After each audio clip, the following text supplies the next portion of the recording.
ఇప్పుడు అల్లు అర్జున్ గారి సినిమాను అడ్డుకోవడం, ఫ్లెక్సీలు చించేయడం, దీనివల్ల అల్లు అర్జున్ గారికి ఇంకా స్టార్, ఐకాన్ స్టార్ గా తను ప్రపంచ స్థాయిలో ఎదిగిపోయాడు. ఇప్పుడు వీరందరినీ కూడా అంటే చిరంజీవి గారిని, పవన్ కళ్యాణ్ గారిని మించి ఆడుతా ఉంది ఇప్పుడు ఈ యొక్క పుష్ప 2 అనేది.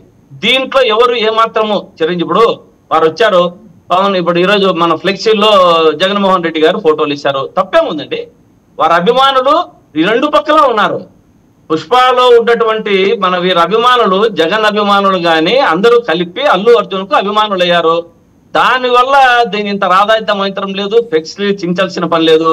ఫ్యాన్స్ గాని, మెగా ఫ్యామిలీ గాని చిన్న పిల్లవాడిని వాళ్ళ స్థాయిలో ఈ పిల్లవాడు ఎంతండి, ఆ స్థాయికి ఎదిగినప్పుడు అభినందించాలి, మాట్లాడాలి. నాగబాబు గారి ట్వీట్లు ఎంత ఇదిగా ఉంటున్నాయి చూడండి, చూస్తున్నాం.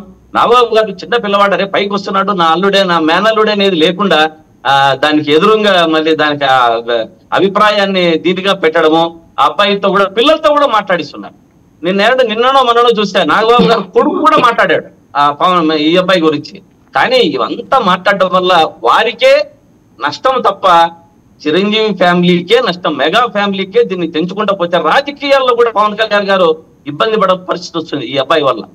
ఎందుకంటే చిన్న అనేటువంటి ఒక స్థాయిలో నుంచి ఈ స్థాయికి డిప్యూటీ సీఎం గా పవన్ కళ్యాణ్ గారు వచ్చిన తర్వాత ఈ అబ్బాయిని అల్లు అర్జున్ గారిని కూర్చోబెట్టుకోనో మాట్లాడుకోనో పోవాలి. కానీ దీన్ని తెగేంత వరకు లాగితే మెగా ఫ్యామిలీకే ఇది చాలా పైకి అంత స్థాయిలో ఎదిగి కూడా ఉపయోగం లేదనేది నా అభిప్రాయం.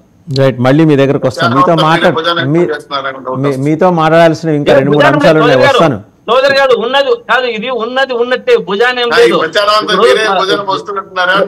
రేపొద్దున్నే ఉదయాన్నే అల్లు అర్జున్ వచ్చి చేరాడు అనుకోండి, లాస్ట్ కు దీంట్లో వైసీపీ ప్రభుత్వంలో చేరారు అనుకోండి, next deputy CM కాకపోతాడా?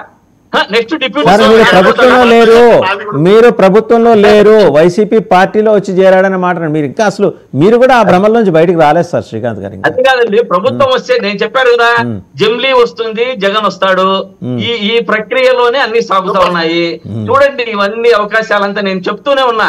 Deputy CM గారు సీఎం అవుతారు ఉగాది మన పండగ తర్వాత, మరి పండగ వచ్చిన తర్వాత దీంట్లో వచ్చిన మన జమ్లీ వచ్చిన తర్వాత జగన్మోహన్ రెడ్డి గ్యారంటీ. ఈ గ్యారంటీలో అదే పట్టుదలతో మన అల్లు అర్జున్ డిప్యూటీ సీఎం చేసి మనం ఇంకొక అంశం అండి. ఇక్కడ తెల్లవారుజామున 1:32 ప్రాంతంలో Sandhya theatre Hyderabad RTC cross రోడ్స్లో సినిమా చూడటానికి వచ్చిన చిన్న పిల్లవాడు పాపం స్పృహ తప్పి పడిపోయాడు. ఆ పిల్లవాడిని ఆసుపత్రిలో చేర్పించారు. అతని పరిస్థితి విషమంగా ఉంది. ఒక మహిళ చనిపోయింది ఆ తొక్కిస్లాట్లో. సో అన్ఫార్చునేట్, ఆ రకంగా జరగకూడదు. అల్లు అర్జున్ అక్కడికి వస్తున్నారని తెలుసుకొని దిల్షునగర్ నుంచి వచ్చారట. సో ఆ డీటెయిల్స్ అన్నీ ఇప్పుడే మనకి అందినాయి, అవి చూస్తున్నాం, బాధాకరం. ఒకసారి మనం మెరుపుల మహేష్ గారి దగ్గరికి వెళ్దాం. మహేష్ గారు, చూసాం కదా, అంటే పుష్ప చుట్టూ వివాదం, నిన్నటిదాకా సీజ్ ద షిప్, ఈ రోజు నుంచి పుష్ప 2. సో మీ కూటమి ప్రభుత్వానికి మాత్రం ఏంటంటే కన్వీనియంట్గా ఏ రోజుకి ఆ రోజు కొత్త ఎపిసోడ్ వచ్చి కనెక్ట్ అవుతుంది. మన సంక్షేమ పథకాలు, మన సూపర్ 6 మనం నిదానంగా మాట్లాడుకుందామా అని జనం అడుగుతున్నారు. మహేష్ గారు.